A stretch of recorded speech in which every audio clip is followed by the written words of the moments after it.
So now coming to the potentiometer, as the name says, potential plus meter, that means the meter which is used to find out the potential of something. That is the main purpose of the potentiometer. But do you know we have another instrument to find out the potential, that is the voltmeter. So what is the basic difference between this potentiometer and voltmeter? Actually, the potentiometer, it find out the potential difference more accurately than the voltmeter. So when we need the accurate measurement of potential, we use potentiometer, and if we are okay with the approximate measurement, we use voltmeter. So coming to the principle of potentiometer, the principle of potentiometer is that the resistance across any length is directly proportional to the length of that wire, provided the wire should be of uniform cross section and constant resistivity. So we can say that V is directly proportional to L, or V is equals to K into L, where K is potential gradient. So we can say that potential gradient K is equals to V upon L. Now for the applications of potentiometer, there are mainly two applications. First one is comparison of EMF of two cells. That means we can compare the EMF of given two cells. Next application is we can determine the internal resistance of a given cell. We will discuss these applications one by one. So let us first discuss how this apparatus of potentiometer looks like. In practical, for potentiometer, we use a few meters wire, mostly 4 meter wire we use. So here this is the external potential, or you can say that the battery, external supply. This is the rheostat. Here the galvanometer is connected to the jockey, and this is the 4 meter wire for which we are finding out a null point. But for simplicity, we will use this type of circuit, or you can say that this type of diagram for our simplicity. This is nothing, just this 4 meter wire straightened. We have straightened this 4 meter wire so that the diagram could be simple to understand. This is the EMF E, and here also the one cell is connected. So there are two precautions mainly you have to take in performing the experiment.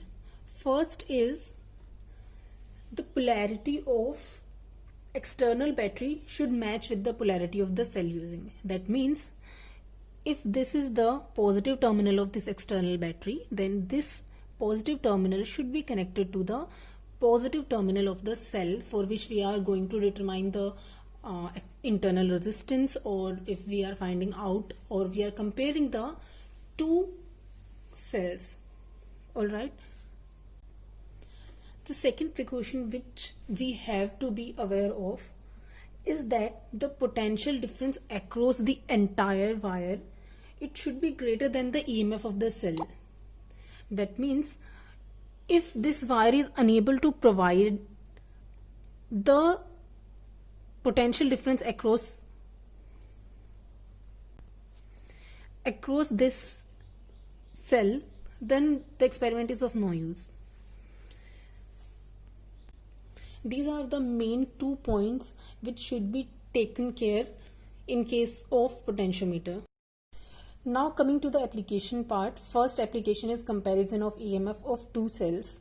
Here the two cells are of EMF E1 and E2, which are connected with this circuit through keys K1 and K2. So the one thing which we have to take care of is that the positive terminal of external battery should be connected to the positive terminal of the cells. So in first situation, we close the key K1 and K2 will be remain open. Let us suppose that the null point in the situation we are getting at a length L1 from A. So we can say that E1 is equals to K times L1 where K is the potential gradient. Let's name this equation B1. In second situation, the K1 will be open and K2 will be closed. Then the null point will be different. Let us suppose that null point be at a length L2 from point A. Now we can say that E2 equals to K times L2 again, where K is the potential gradient. On dividing equation 1 with equation 2, we get K times L1 by K times L2 equals to L1 by L2, or E1 upon E2 equals to L1 by L2. So we can say that the ratio of EMF of two cells is equals to the ratio of length of the null points in both the cases. The second application of potentiometer is determining internal resistance of a cell. For this we are using a cell of EMF E and internal resistance R. This capital R is the known external resistance which we are using. This key K is open in first situation and we get a null point at a length L1 from A. So for first case, E is equals to K times L1, where again K is the potential gradient. Let's name it this equation 1. So in this case, K is open. In case 2, K is closed. See, if this K is closed, then again we get a null point at a length L2, which is different from L1, right? In this case, there will be no current flowing through this wire where galvanometer is connected, but there will be current flowing through this circuit, this one circuit. Let's say that current be I. So we can say that I is equals to E upon small r plus capital R. The meaning of getting null point is that there will be no current flowing through this wire. That means the potential drop across these 2 points will be equal to the potential drop across these 2 points.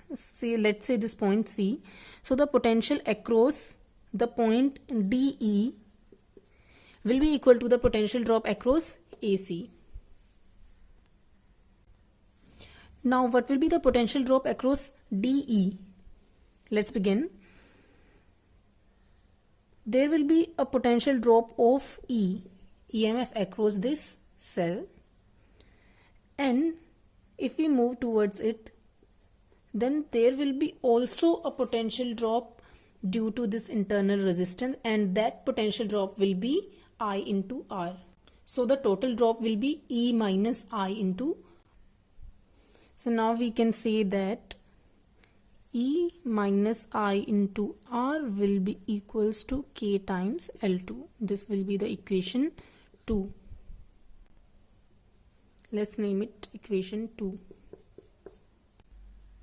Now we have two equations. E is equals to K into L1 and E minus IR is equals to K into L2. Now let us put the value of I in this equation from here. So we can say that E minus E into R upon small r plus capital R is equals to K into L2. Let's take the LCM. Then we will get this minus ER upon R plus capital R is equals to K times L2. These two will be cancelled out. Now you can say that K into L2 equals to E into capital R upon small r plus capital R. Let's name it 3.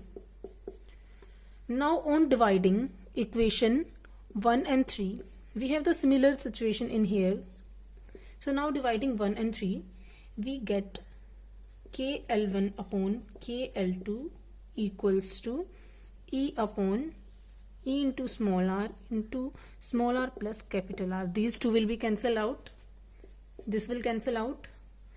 Now what remaining is L1 by L2 equals to small r by capital R plus 1. or you can say that small r is equals to L1 by L2 minus 1. Okay, it is not visible, so I'm writing it here. Small r is equals to L1 upon L2 minus 1 into R. This is the equation for determining the internal resistance of a given cell.